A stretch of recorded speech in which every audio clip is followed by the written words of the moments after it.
Space westerns are a weird genre, fusing two similar settings, both carried by a sense of frontiersmanship.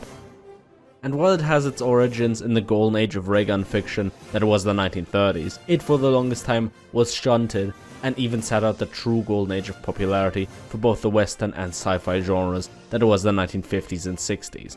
But alongside New Coke, think about it, AIDS, drum machines,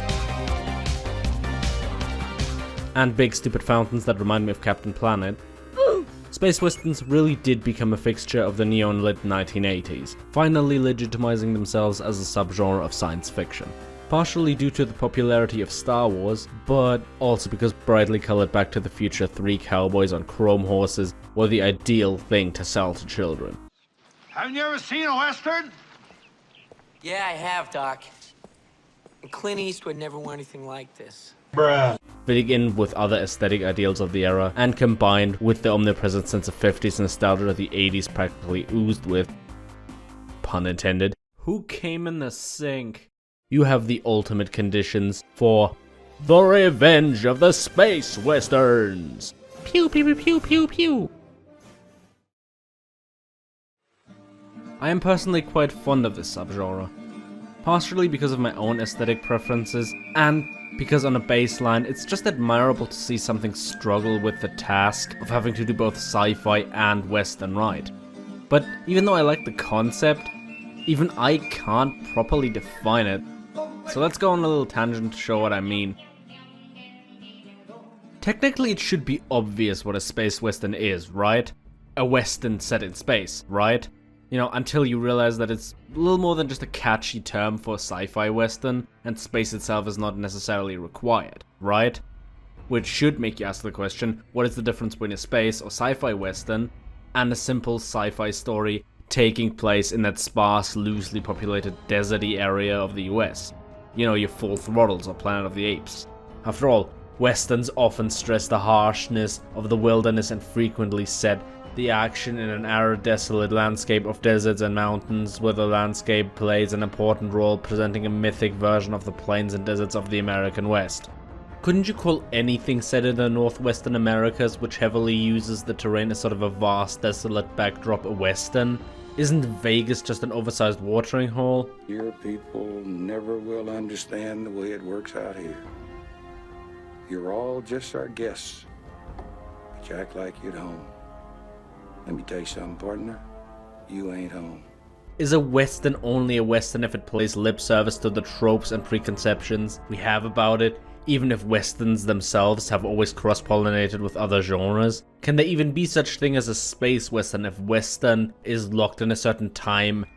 When does the western end and modernity begin? These are all difficult and much debated questions on the western side alone. Sci-fi is an equally rocky territory to debate, and I know some of you out there might just outright say that these genre classifications are arbitrary and pointless. But to me, all of this that I've just talked about illustrates that there are 1,000 ways an idea like space western can come together, which I think is beautiful. And that brings me to Bravestarr.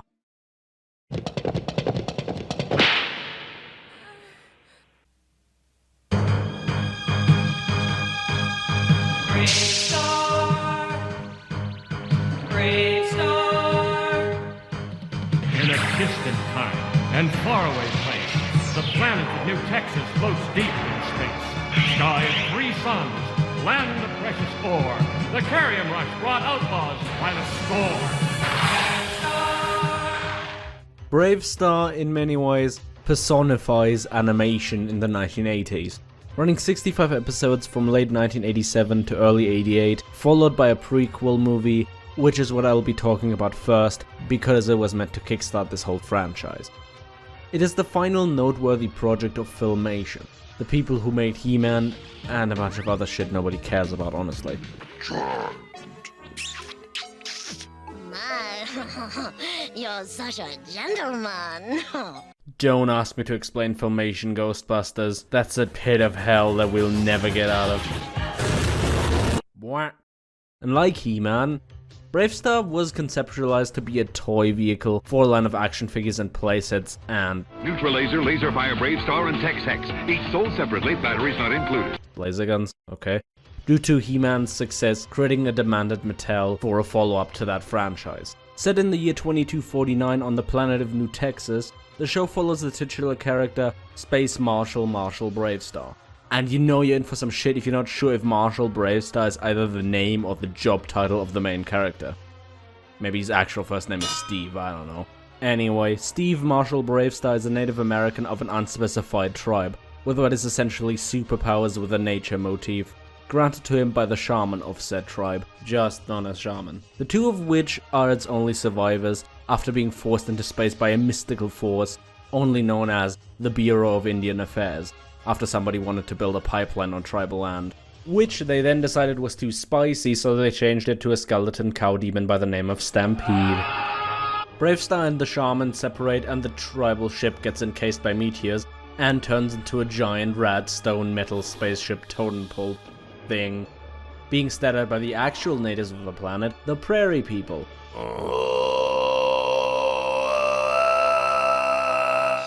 Metal Leute. They mine this show's MacGuffin element Cerium, used to power guns, spaceships, and whatever. This mineral also brought the actual main antagonist of the franchise to the planet, Tex, later Tex Hex, whom receives magical powers from Stampede because he proved his evilness by overloading his ship with Cerium, trying to take off, and crashing back onto the planet like a dumbass. Didn't say the main antagonist was very smart. He does have unreasonably scary box art though. And as a result of his dickery, he accidentally instigates New Texas Cerium Rush, attracting people from all walks of life to the planet. The good and the bad, the best and the worst, the miner, the merchant, and the criminal. Greed will bring them into my grasp! The chaos of Tex Hex and his migrant crisis causes the mayor of the largest colony on the planet, Fort Cerium, to call for an army of space marshals.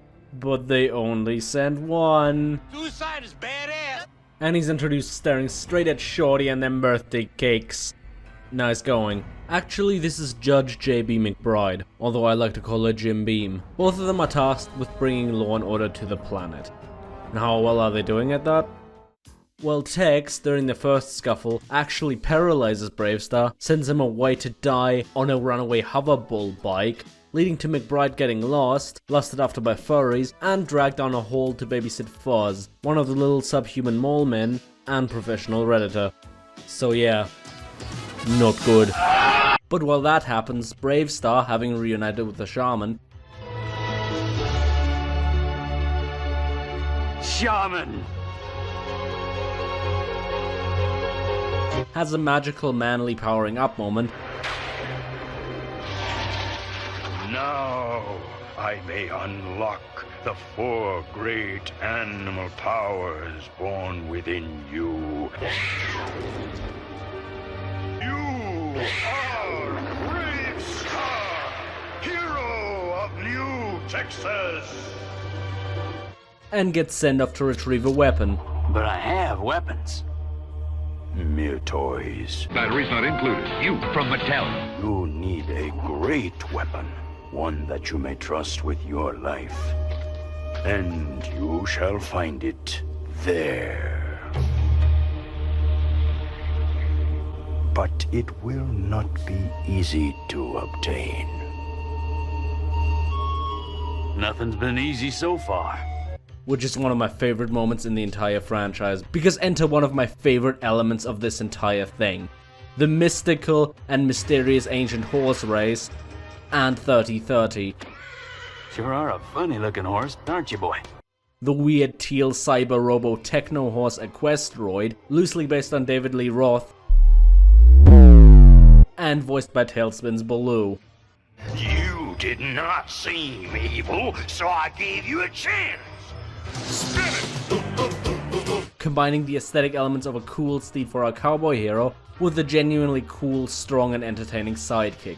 He and his gun, a sci-fi blunderbuss take on a 30-30 lever action rifle, because of course, are so goddamn awesome, and make 30-30 more than worthy of being the cringer to Bravestarr's He-Man. This is Cringer, my fearless friend. Which ironically is based, and not cringe.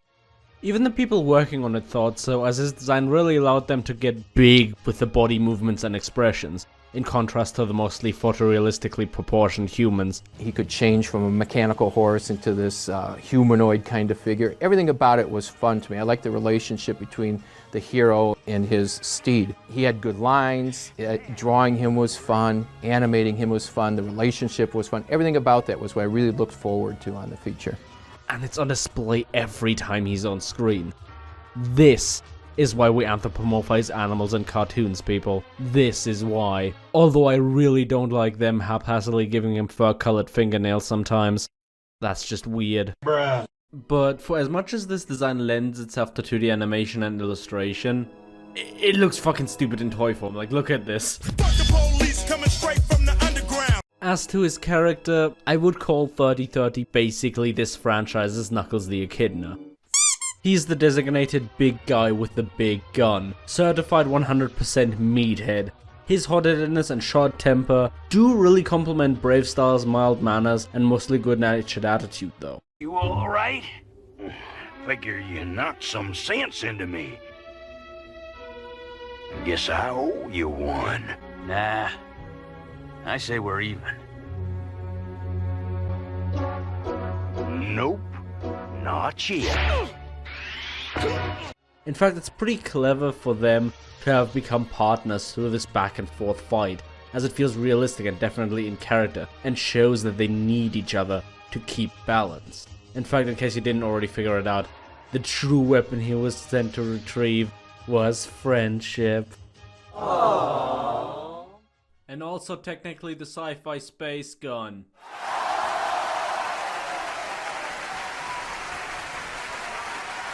These are some ugly looking fish. In the meantime, the cave dwellers give Jim Beam the outfit she wears in the show, so she can get out of the Elizabeth dress to stop reminding everyone of how stupid that game's plot was. They all then meet up in the desert. Bravestarr slows down to look at JB's ass again.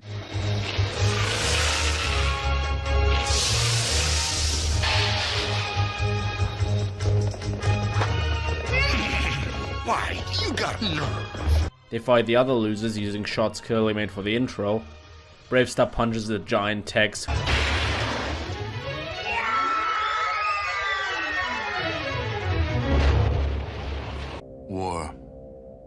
War never changes. The shaman then comes out of the woodworks to tell everybody about how there's going to be a big battle now. We cut to a shot of the evil people's hideout. And now suddenly out of nowhere there's an entire army of evildoers. And then there's a preparation sequence of the town which also flows like shit. And Fuzz officially tells Bravestarr he also wants to be a law person.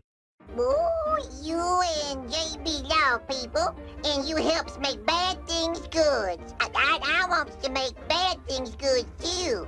I wants to be law person. Oh, you gotta be a real person for that first, but yeah. Basically the mayor says as much. Objection! To which Bravestarr tells them to go fuck himself because racism is cringe or whatever. If I ever hear anybody call him Critter, I'd bounce their bottoms right out of town. Noble effort, there's only one problem. I hate y'all niggas. Y'all niggas make my ass itch, and I'm talking about for real. Yeah, they brought in a racism plot element and made it about the boring, forced mascot Ewok species that are annoying and an instant tonal shift whenever they're on screen at worst. The moon's risen. Guess it's time. Need any help? This one, I'd better do alone. I hope you understand. Speed of the Puma!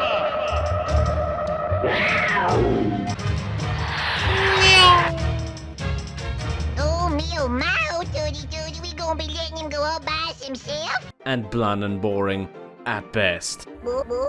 Yeah, no. Would you believe me that they even wanted to give these guys their own show for some reason? Yeah, me neither.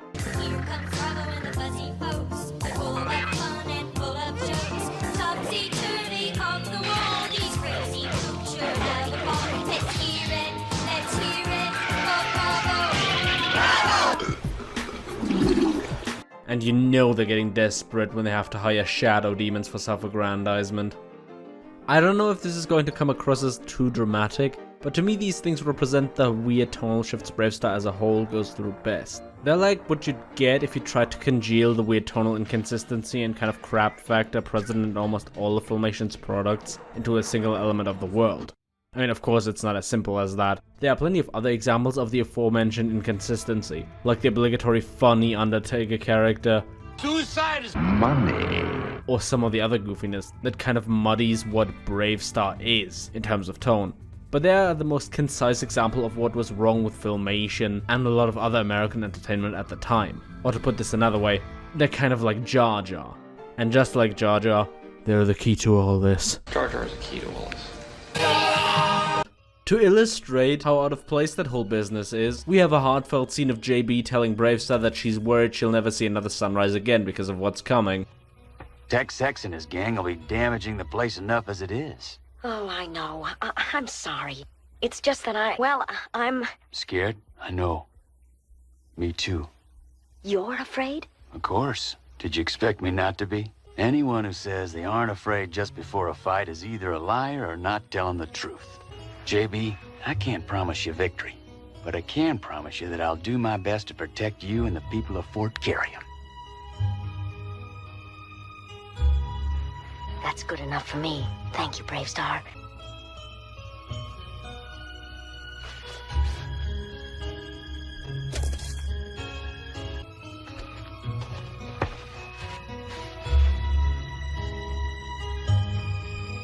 Let's get back to work.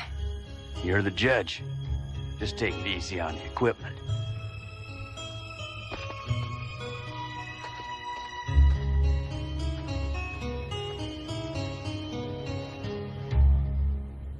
This scene has no right to be as good as it is. It's probably the standard thing of the movie.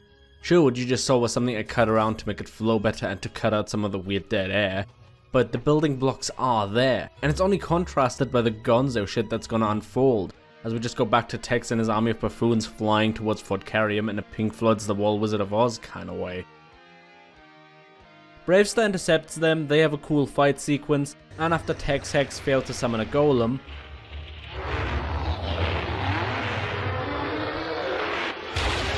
disappointing his Jewish ancestors and proving once again that the real treasure was the Sci-Fi space gun all along, he uses his 25 kill streak to summon Stampede, who in turn summons some Skelly boys and sends them after the town, which transforms into a big fortress because it's an 80s toy.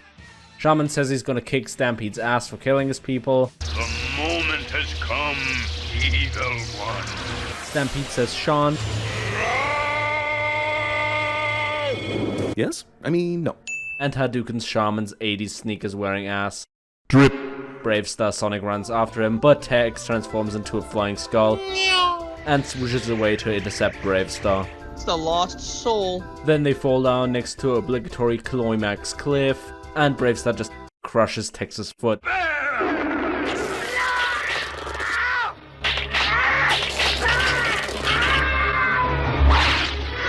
Which, combined with the voice acting and sound effects, creates a moment so gut-wrenching that its magnitude of foot destruction wouldn't be surpassed until that one scene with Squidward's toenail. Can't wait until Watch Mojo fills out the other entries on that top 10 list. Bravestarr then uses the power of epilepsy and the 80s techno spear to what I can only describe as magic all the bad shit away.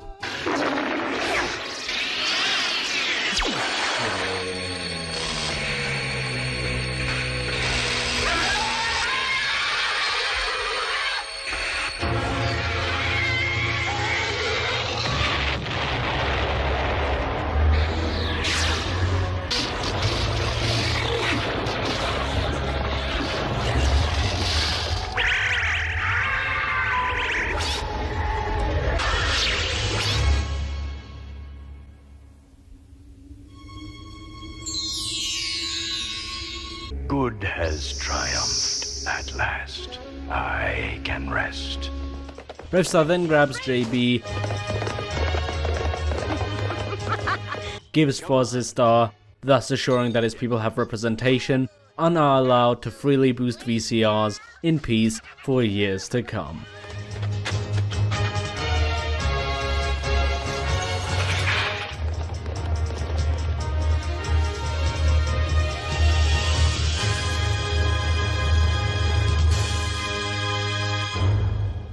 You know, until Tex, Hex, and Stampede come back a couple of episodes into the show, because it's the 1980s. It's big time television. If you go on YouTube and look up what other people have to say about the Bravestarr franchise, toys aside, you'll quickly notice that a lot of them just talk about the movie or 1 or 2 episodes of the show, and there's a reason for that. As you probably were able to tell, the movie is a very mixed bag with a lot going on, and clashing elements that don't really make for a good whole, with a show attached that is basically the same, with the caveat that its good ideas are seemingly stretched so thin that they become almost invisible. And to say that Bravestarr has not aged well is probably a bit disingenuous, since even back then it was considered a failure. A fairly large one at that. It had to be a product first and art second, designed for the TV toy cartoon model of the 1980s. A landscape doomed to inoffensive mediocrity if you didn't have your thing, your way of doing things figured out and in people's minds with little time to do it and a small margin of error. Take Disney for example. They have had their mold cut out for them, pioneering large-scale 2D animation and working within it beautifully, having the ability to attract the brightest talent baked into the name, and a decently large pool of capital. And other companies like Deke worked by having a lot of different cartoons, different plates if you will, spinning at the same time, using a lot more cost-effective overseas animation from places like Japan or Korea. And Filmation on the other hand, basically had their ground disappearing right from under them. Not only were they producing everything in-house and were using ways of doing things that really were becoming antiquated by the late 80s, it was really hard to tell overall if television just became too big for Filmation or Filmation too small for television. Which is weird, right? People really like to talk up Filmation. You'd be forgiven for thinking that they were the powerhouse of TV animation in the 80s. Thing is, they really weren't. Looking over their produced products, most of what they did was shows favoring quantity over quality. I mean, how else could you explain a 65 episode show being considered a failure when most successful shows last for maybe half that, at best? And that was done at the time to fill out slots in the TV schedule. Problem is that it also dragged down the quality of the programming, regardless of how much enthusiasm there was for it on the creator's side, which still clearly there was a lot present for the Bravestarr project. Bob Ford and Steve Hayes wrote the movie. Bob, he put his whole soul into doing something that he really felt eminently appropriate for him. But for an opposite example, according to the Bravestarr wiki, that terrible Bravo thing, which judging from the pilot alone, you could tell was going to be basically just cynical, noisy, brain-melting garbage. Cabbage and squash. Cabbage and squash. Cabbage and squash. A weird, stupider, and less charming alternate reality version of the Adventures of Sonic the Hedgehog also already had 65 22-minute episode scripts done, with 2 episodes supposedly already recorded but never animated. Boy, what I wouldn't give for a reanimated project based on that, jeez. Still, I wouldn't put stupid decisions like that against them though. Animation is hard and expensive, and they had to keep up a model that was bringing them in money, even if that model just brought them diminishing returns by the mid to late 80s as market conditions changed. I mean, a studio losing its footing like that can't just change its course on a dime. And in the end, it seems like the parent company thought so too, as they deemed Filmation unprofitable and closed them down exactly 1 day before the Worker Adjustment and Retraining Notification Act of 1988 came into effect, which required anyone working under an employer with over 100 employees to get 60 days notice before getting fired. So if you want to think of it that way, Filmation, a company proudly making its cartoons in the USA, got done in by the most American things possible. Dodging labor laws and outsourcing. And if you can't see some comedic tragedy in that, then I don't know what. And I do encourage you to look into the history of Filmation, its style of animating, and its founder Lou Scheimer a bit further, as there's a lot to cover there. It almost deserves another video onto itself. And in the end, I suppose you could look at these shows as art, despite what they had to be created for, and how hokey they are. They're collaborative works of struggle, and I suppose that makes them admirable to some degree.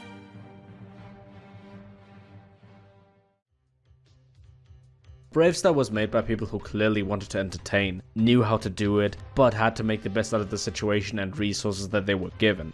Personally, I think they did a reasonable job at that. So for those of you who want to watch the show, here's a list of episodes popularly considered the best. Yeah, you got it? Right, now here are some of my favorite episodes.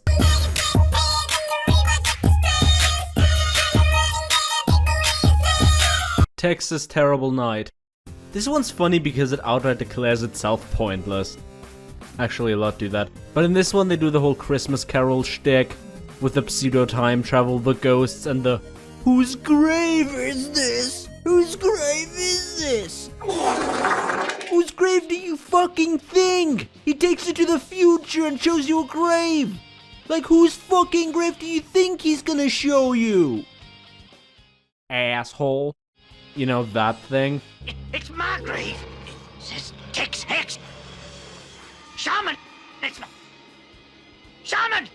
It starts off with a shaman who is literally just magic plot device now. What are you doing here? I've come in the spirit of Christmas. The spirit of Christmas.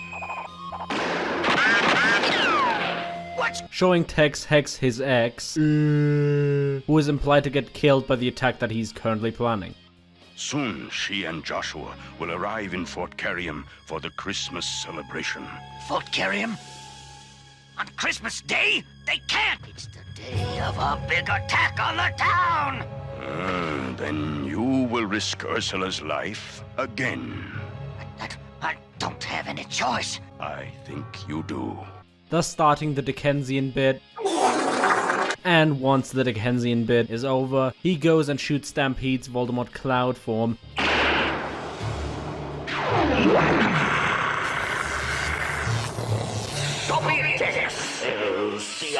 Stop it. Thus alerting the town. Look! Bandits! They activate Fort Megazord, which is really effective against clouds, don't you know? You'll pay for this, Tex Hex. Thus saving the town, somehow.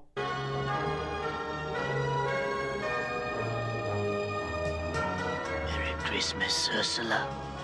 Merry Christmas.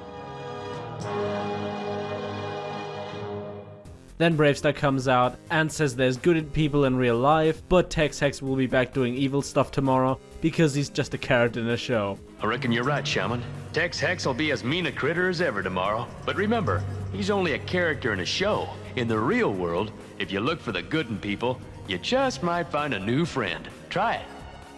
It's confusing, it's terrible, it outright says fuck you to character development. And I love it. Like, holy shit, I can't think of a show that's that honest. The second one is Fallen Idol. Yes, like the LA Noire level. This one's really the perfect one to pitch this show to other people with. In fact, it's how I got introduced to this show. Thanks to a certain silver quill. Special mineral called carium, located on the fictional periodic table right between Gundanium and Thundranium. It's about this dude who was the idol of Bravestarr, but then he kills the Scaly because he lost the sparring match. I never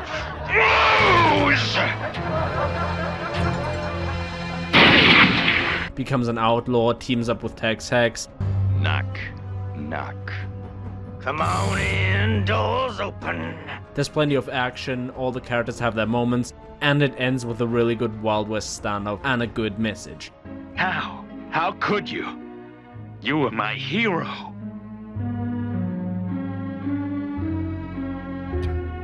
I never asked to be your hero. I never asked for this. This one's less overtly funny to talk about, but that's only because it's just really competent. It proves that Bravestarr can actually be good when it decided to commit to a more mature tone. You ever lose a fight, Jingle? I never lose. Something I wish the show really did more often. But even then, for something like Bravestarr, whose explicitly designed purpose was to become an 80s idol and icon, it's also the most thematically appropriate plot. And remember, there are plenty of other heroes out there who are good. Yeah, like me. Even if it does end up being a bit tragic and ironic. which is, if you've been paying attention, something this show's really good at. If you ever find yourself afraid and alone, just look deep inside yourself and you'll find a person with all the courage and strength you need. That person is you. So long, partners. See you soon. This is how the final episode ends, by the way. That's some fucking Uftonium, boys. Anyway, time for my last pick. Sherlock Holmes in the 23rd century. No, not that one. In this one, Sherlock Holmes gets back to the future into the London of Bravestarr's time. You are not human. No, Rigelian. From the constellation Rigel? That's right. A large planet with high gravity, a hot, intensely bright sun, a thick, soupy atmosphere, and a strong, handsome native population. Ah, you've been there then? Never heard of it before. I simply deduced it from your weight, your skin, your breathing, and your obvious pride. Yes. And through that is given Bioshock lightning powers.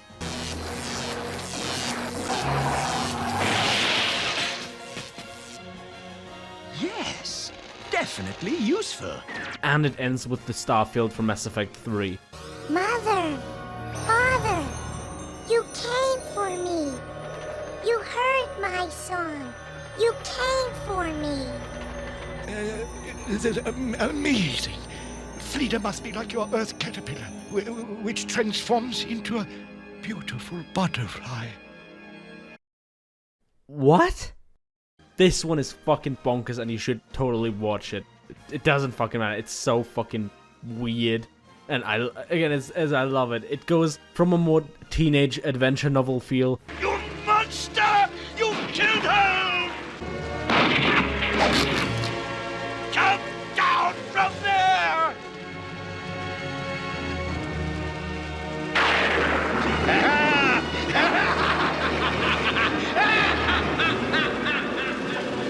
Too stupid, goofy cheese. My mommy and daddy, they're so far away. They can't hear me singing, so I ran away. But alongside the two other examples really show what I like about Bravestarr. Its mixed influences. Despite or maybe partially because of the jank, this stuff at the end just brings a smile to my face. It somehow defined and exemplified an entire era of animation. And I would love to see people now take elements from this show that worked here and bring them back in some fashion. Because mixing different influences is always good. Knowing how to make it all fit and execute those influences well and make them feel fresh. That's the hard part. But it's always worth trying. Unless you're Kevin Smith. Also, always trust anthropomorphic animals when they give you life lessons. Yeah, like me. Goofy ass motherfucker.